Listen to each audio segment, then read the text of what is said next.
space do you have, James, to put all these things in? Well, it's our main store is around 6,000 square feet. Our building is around 11,000 square feet, and we're pretty much using the whole building. We also have a 4,000 square foot warehouse separate, and we're pretty much full. You know, with this business over the years, you know, you tend to buy accumulations from people and collections from people, and you know, it takes time to go through a lot of that. And so what happens a lot of times is that you'll pick out what you know you can sell fairly quickly, and you'll put the rest to the side, you know, to get to it when you get to it. And, and a lot of times, more comes. Get to it never comes, and it's not something you just want to, you know, you can't just, you know, throw it out the door, but you know, you want to go back through it and do something with it. In the computer in your head, if I walked in and said, James, I'd really like to have one of the original Tribbles from a Star Trek episode, right, and you happen to have one, would you know exactly where to go to get it? Sometimes yes, sometimes no. You know, things get moved around, and you know, but I usually have a fairly good feel where things are. You have your own private collections too, I know. Yeah. Yeah. What is it that you specifically Well, collect? like I said, this is probably would be considered one of my private collections, and like I said, the large items I collect. I collect military history items, stamps. I still have my collections from when I was a kid, comic books, baseball cards, things like that. You also told me that eBay has been a great place to find stuff, right, and also to get a feel for how much it's really worth. Right. Right. Can you tell our audience about that, if anybody wants to try to well, do this? eBay, you know, eBay is a great source of information. You can look on there and see what items, just like yours, have actually sold for. So, you know, a price guide is a great help a lot of times, but it's something that the publishers think that's what the item is worth. But a lot of times that may not be exactly true. You know, what somebody's willing to actually plunk down cold hard cash for is the true value of an item, not what somebody thinks it says in a book. And so a lot of times you can go on eBay, or you can go on eBay anytime, and a lot of times find, you know, you could look up Yoda here, look him up and see exactly, you know, if there's any that's been sold recently and what they've sold for. And a lot of times that gives you a much more firmer idea of what something is truly worth. Right. For a novice, somebody who's not done anything on eBay, right, would it be easier for them to be taken advantage of? Well, eBay has changed a lot of things over the years. You know, 10 years ago it was a little more in the Wild West, where, you know, it was a lot more of a trust issue. You know, you had to trust the buyer had to trust you, and nowadays they've pretty much got it down where, you know, if you're paying through their PayPal system, their online banking system, that it really, you know, as long as you keep up with it, there's no real way you're gonna lose. Right now, actually, eBay tends to favor the buyer much more than the seller. So, does anybody ever come to you and ask you to look for an item for them? Yes. on eBay or anywhere? You know, just as a general. I mean, a lot of times, you know, especially for instance, movies. We do a lot of buying for people for movies, because, you know, they're looking for a movie that may not have been, you know, came out on, say, DVD, you know, 8 years ago, and, you know, with most of your large department stores, you know, they only carry what's the newer movies, what's the hotter movies. They don't really have much of what would be called a catalog back stock. And us, we may have, you know, we literally have thousands of titles, but there's tens of thousands of movies out there, for instance. So a lot of times we're able to go on there, and, you know, someone else has it somewhere else, and we charge a small fee, and you know, they pay for it, and we get it in for them and give them a call. What's a hot collectible right now? Well, I will say in this economy, it's I don't know if there is such a thing as a hot collectible. You know, with most collectibles, they ebb and flow.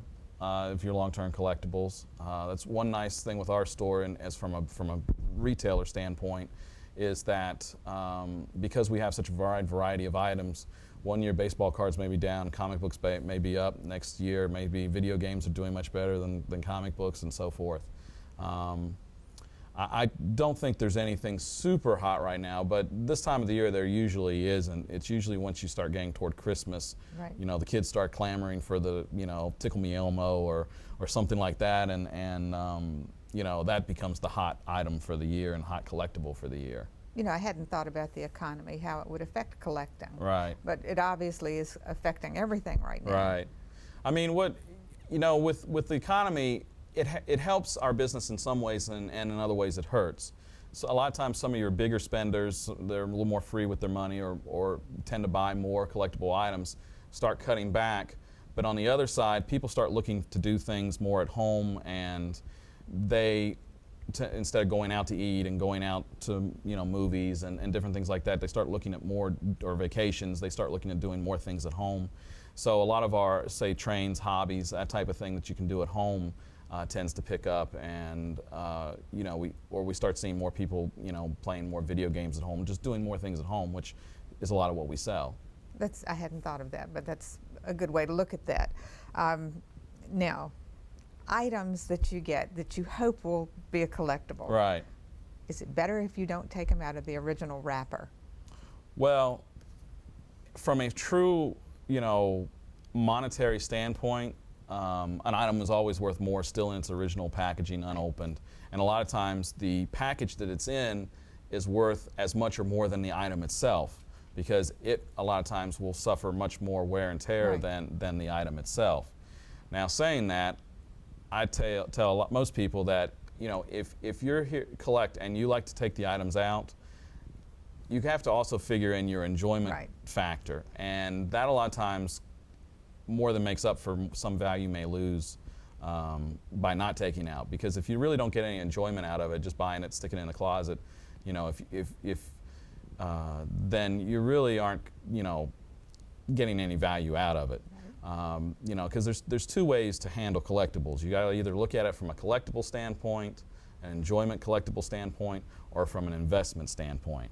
And, you know, from the investment standpoint, keep it in the package. From the collectible enjoyment standpoint, maybe take it out of the package and enjoy it, and just keep the package with it. And you know, you may not get as much for it, but you'll have gotten some enjoyment out of it. I imagine if it's purely for an investment, Right. that you really could care less. Right. A lot of people could care less about the item themselves. It's just what it may What be you, worth. yeah, the it's like investment that buying you- a stock. Right. You know, you know, it's whether you don't really care if you buy IBM or Microsoft. You just care which one goes up faster. Right. And so that's sort of, you know, if you're going to look at collectibles from an investment standpoint, you're mostly concerned with just, you know, what's going to be going up, as opposed to, you know, whether it's Yoda or a Tribble. We have a man in our science fiction group.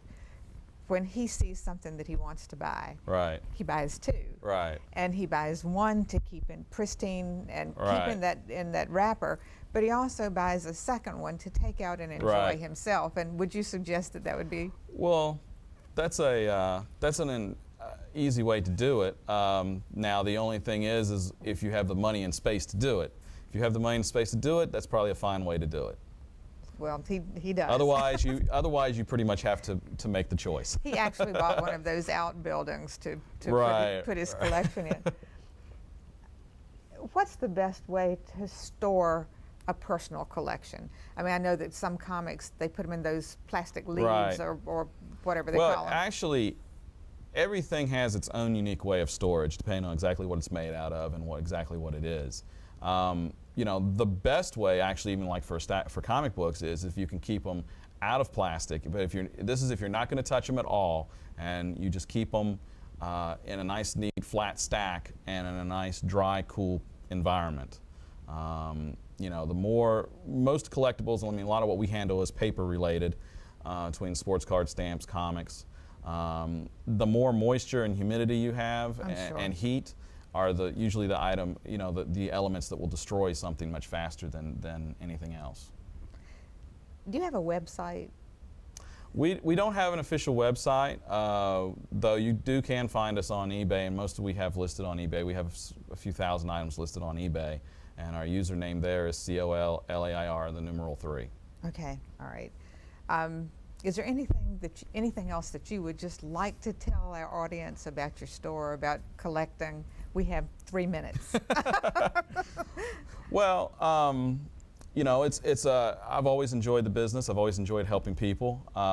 You know, I've answered a million questions over the years. Anybody's welcome to call and contact us. I'm always happy to look at people's items and give them an idea if they got Great. something worth something or something that's really they don't have to worry about worrying, you know, whether they get rid of it or not. You know, I will say that you know, probably 90-some% of the items that are out there really don't have much of a value. It's you know, what makes something valuable is that, you know, that one Mona Lisa in the stack of, Right. of landscapes. You know, so it's a interesting business. I'm never bored. There's always something new and unique that comes across my desk, and I always enjoy every day I get to go to work. Well, James, I thank you so much for being my guest. Thank you for having me. I just think that it's so interesting to have things like this, and you have more stuff like this that people should go and see. Thank you. You're welcome. I hope you've enjoyed tonight's show, and we'll stop by Collector's Lair and talk to James and take him your collection, see if you've got anything that's worth any money. My next show will feature Major Fred Thornhill with Salvation Army, and he'll be talking to us about the needs that they're going to have during this bad economy as we approach the holiday season. Thank you so much for watching. Have a good evening. Good night.